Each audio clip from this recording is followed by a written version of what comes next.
Hi, here are 15 Ocarina of Time facts you may not have known. The hookshot is used for traversal in combat, but did you know you can hook onto several things you probably wouldn't expect? Examples include the walls and ceiling of Ganondorf's boss room, Ganondorf himself, and specifically the right side of the entrance to Ganon's castle. In fact, by hooking onto the upper edge of it, you can even position yourself out of bounds. We'll be seeing you later, Ganondorf. Bye! The spear moblins in the Sacred Forest Meadow can be stunned with the boomerang, and once the stun expires, they will run around and charge in an attempt to hit Link. This can never be seen in normal gameplay because moblins only appear as Adult Link, who cannot use the boomerang, and no other weapons in Adult Link's possession can stun spear moblins. Before you ask, no, Deku Nuts don't work and the hookshot just kills them. Neat. Some songs have additional secrets. For example, did you know that Zelda's Lullaby actually can fix broken signs? The Sun Song can freeze readouts in their place, which would be useful if it wasn't so slow. And by playing Epona's song for a cow, you can get a free milk refill. This makes the prize cow for Link's house that you can earn still kind of pointless, since you never really visit Kokiri Forest as an adult after you finish the Forest Temple. Oh well. Early in the game, you're told to go get a Hylian shield. Now, this is optional of course, but if you really want to go get it, you can go get a 10 rupee discount. Problem is, that discount is only applied after you pay the 80 rupees and actually buy it, so you can think of it more like getting 10 rupees cash back. But you know what's a better deal than getting it cheap? Grave robbing! The Kakariko graveyard is for specific people only, including guardians of the royal family. So, rob a dead knight of the belongings he was buried with and get back to your quest, hero.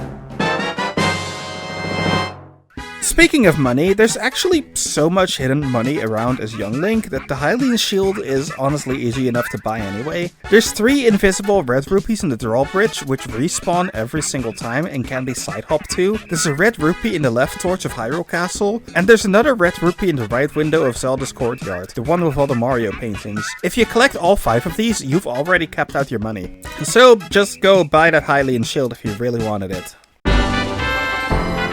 All aircraft report! Hidden deep within the game's code is Star Fox's very own Arwing. Now, if you've been on the internet in the last 15 years or so, you know you can use cheat codes to spawn it. But what you probably don't know is that it's rather easy to kill. How easy to kill, you ask? Well...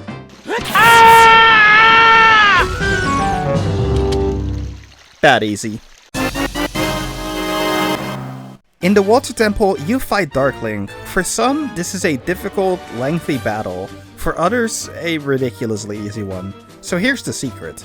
Dark Link's health directly scales off of your Link's heart containers. So you only need to hit him as many times as you gained heart pieces. Also, while he hits you for half a heart, you actually hit him for a full heart of damage using the Master Sword. So honestly, this battle was rigged in your favor from the very start.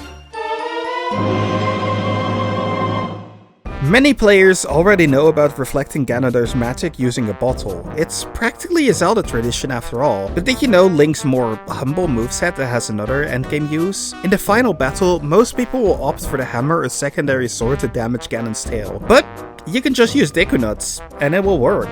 They have a pretty massive range too, so no need to worry too much about where you throw.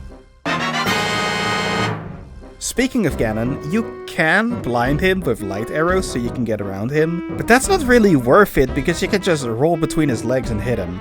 Epic final battle, guys. So I think the Gerudo who gives you the membership card might be trying pretty hard to get Link interested in her. Why do I say that? Well, she'll match what you're wearing in most versions. I wear green, she wears green. I wear blue, she wears blue. Even unorthodox modded colors she'll match too. She also likes to dress up as a nearby bomb, and if Link is wearing the silver or golden gauntlets, she'll match those instead. Interesting fashion sense you got there. Blue fire has an interesting property. It's able to destroy breakable walls, but only of a very specific type. If you see a wall that looks like this, you can break it using blue fire. This is completely useless in a normal playthrough, but might just save your hide in a randomizer. Of the 3 tunics you can wear as adult Link, the Goron tunic is by far the best one due to something that was likely done as a development shortcut.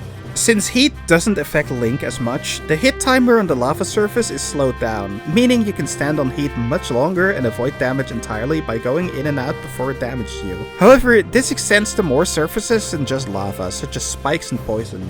Why? Well, the developers really only needed to program in a damage over time surface once, and then extended it to fit all these other surfaces. But of course, resistance to one therefore means resistance to all!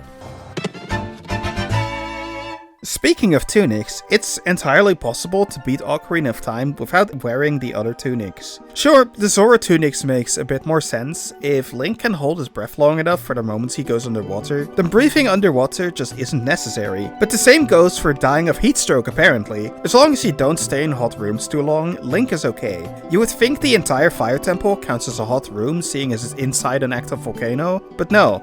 Only rooms where lava is physically present counts as a hot room. If you do end up dying from heat stroke anyway, just make sure to bring a fairy. As long as the timer was at 0 when you died, the timer will restart upon revival.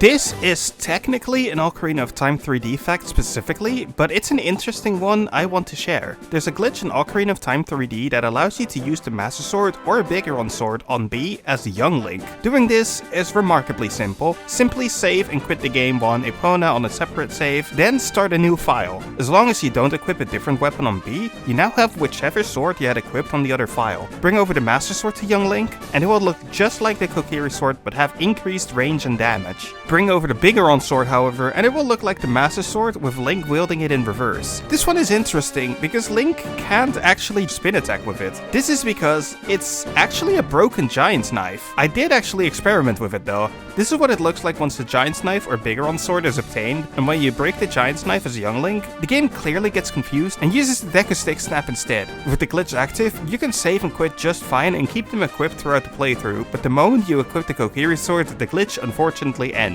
So, don't do that.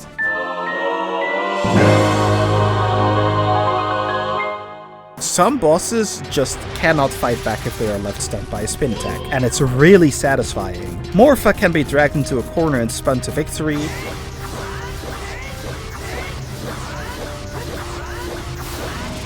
Bongo Bongo just does not recover.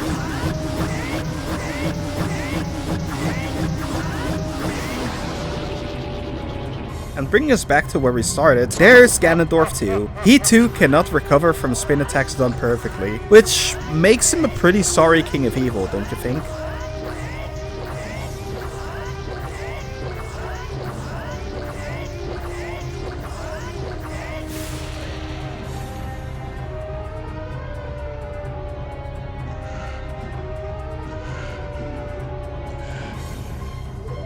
If you like this video or have any other interesting facts you want to share, let me know, and I might actually make another one. For now, I'm Eonaegis, and I will see you next time. Bye!